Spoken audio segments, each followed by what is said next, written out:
পর্যন্ত যারা জান দিছে, সর্বপ্রথম তো এই সরকারের দরকার ছিল স্বাধীনতা আইনা দেওয়ার জন্য যারা জান দিছে তাদেরকে, মুক্তিযোদ্ধাদের যদি বাতা হয়ে থাকে তাইলে এই 2000 3000 লোক ছেলেরা যারা জান দিছে ওদের ফ্যামিলিকে 3 গুণ করে মাসিক বাতা দেওয়া দরকার, সর্বপ্রথম দায়িত্ব ছিল।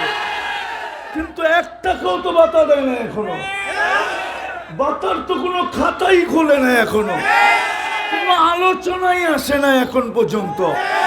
যদিও আমার এটা সাবজেক্ট না, আমি এই বিষয়ে আলোচনা করি না, সারা দুনিয়া জানে আমি ঠান্ডা হুজুর। এই জন্য আমার বিরুদ্ধে খুব লেখালেখি হয়, নতুন নতুন মুজাদ্দিদরা স্টেজে বসে আমার বিরুদ্ধে বলে। কিন্তু আমি ভাবি এটা যে যেদিন সরকার বসলো ওই দিনই তো উচিত ছিল জাতির সবাই, যে যাদের কারণে স্বাধীন ওয়েদার পাইলাম, আবহাওয়া পাইলাম, দেশ পাইলাম, বলতেছি ওদের ভাতা আগে নির্ধারণ করি। কমসে কম আমরা তো দেই, পরের সরকার দেখ আর না দেখ। আজ পর্যন্ত তো এই বিষয়ে কেউ মুখ খুললো না। সবাই তো আছে, খালি পথ কি করে বাগায় নিবে, পদস্থ কি করে হবে। রাগ হয় না, পায়ে হাত রাখে। আমি বুঝানোর জন্য বলতেছি কতটুকু প্রস্তুতি আমার, কতটুকু প্রস্তুতি নিলাম। মৌত যদি এই মুহূর্তে চলে আসে, ওই জায়গা তো আমার চোখে দেখা আছে, একটা না দুটা না। যেই জায়গার মানুষগুলা রাত্রে ঘুমাইছিল, এই কথা বলতে বলতে বিতনা বিল আফিয়া, ফুর্তি করতে করতে ঘুমায় গেছি। আসবাহনা ফিল হাভিয়া, সকালে উঠা দেখি দুজকে বসে আছে। দুনিয়া দেখছে পুরো জায়গা মাটির সাথে মিশা গেছে, কোনো চিহ্ন পর্যন্ত নাই। জান্নাত ডেড সি দেখা আসেন না, এটা তো সমুদ্র ছিল না, এটা তো কওমে লুতের বসতি ছিল। 100 কিলোমিটার লম্বা, 5 কিলোমিটার চওড়া। জান্নাত দেখা আসেন, আমি দেখা আসছি, আমি ওইখানে চোখের পানি রেখে আসছি, আপনার রেখে আসেন। জানতাম কটা শোনাবো আপনাদেরকে? জান্নাত কওমে আদ আমি দেখে আসছি, আপনারা দেখে আসেন না। মাথার ডাচাটা এখনো রাখা আছে, 6 ফিটের মানুষ একটা এদিকে দাঁড়াবে, একটা ওই পাশে দাঁড়াবে।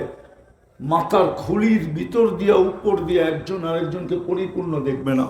অ্যাড্রেস নিবেন, শুধু শুধু 103টা দেশ দেখি না, নিশার ঠিকা দেখছি।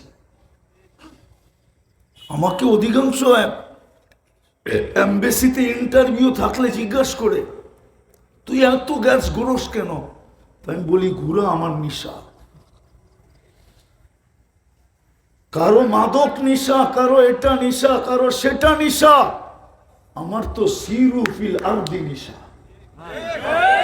ফানদুরু কাইফা কানা আকিবাতুল মুকাজ্জিবিন নিশা। আল্লাহর নিদর্শন দেখা আমার নিশা, আর কিছু না। কেমনে কেমনে আল্লাহ নিয়ে যায় এটাও জানি না। কোন দিন জানি দুদুক জিজ্ঞাসা করে এত টাকা কই পান। হ্যাঁ, আশা করি জিজ্ঞাসা করবে না। তো যেটা বুঝাইতেছিলাম, আসেন একটু ভাবি। হতে পারে ভাবনা আপনার চোখের কোনায় পানি উদিত করবে, ভাবনা হইতে পারে আপনার চোখের দিয়া কোনো না কোনো দিন 1 ফোঁটা পানি গড়ায় পড়বে। কিছু না হোক, হতে পারে ভাবনা আপনার ভিতরে কোনো এক সময় একটা চিৎকার নিয়ে আসবে, যে চিৎকারটা হাদিসে আছে, ফালাম্মা তায়াক্কান্তা বিল বাওয়ার। আমি হাদিসের শব্দ দিতেছি। কোনো এক সময় আপনার ভিতরে চিৎকার আসবে, হায় করলাম কি, এই চেহারাটা কি করে আল্লাহকে দেখাবো? বলবেন চিৎকার আসলে লাভ কি হবে? তো আপনার আমার বানানেওয়ালা আল্লাহ, 99 পদের মালিক আল্লাহ সুসংবাদ দিছে, তোর ভিতর থেকে চিৎকার বাহির হতে দেরি, মানাহতু ইলাইকা রিদওয়ানি, আমি রেজার চাদর দিয়ে তোকে ডাকতে দেরি করব না।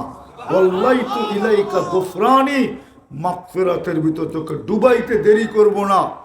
ওয়াকুলতু লাকা লা তাহজান, ছুটে এসে তোর পেটে হাত বুলায় বলতে দেরি করব না, চিন্তার কোনো কারণ নাই।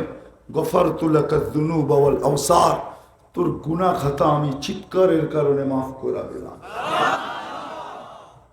আমি পুরা ওয়ালি আজলিকা সাম্মাইতু নাফসি আল আজিজুল গফফার, এই জন্যই আমার নাম আজিজুল গফফার।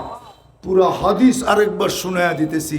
হাদিসে কুদসি আল্লাহ বলে, ফালাম্মা তায়াক্কানতা বিল বাওয়ার ওয়া যানানতা আন্নাকা মিন আহলিন নার মানাহতু ইলাইকা রিদওয়ানি ওয়াল্লাইতু ইলাইকা গুফরানি ওয়া কুলতু লাকা লা তাহসান গফারতু লাকা যুনুবা ওয়াল আওসার ওয়ালি আজলিকা সাম্মাইতু নাফসি আল আজিজুল গফফার, তোর জন্যই আমি আজিজুল গফফার, চিন্তার কারণ নাই, মাফ করে দিলাম।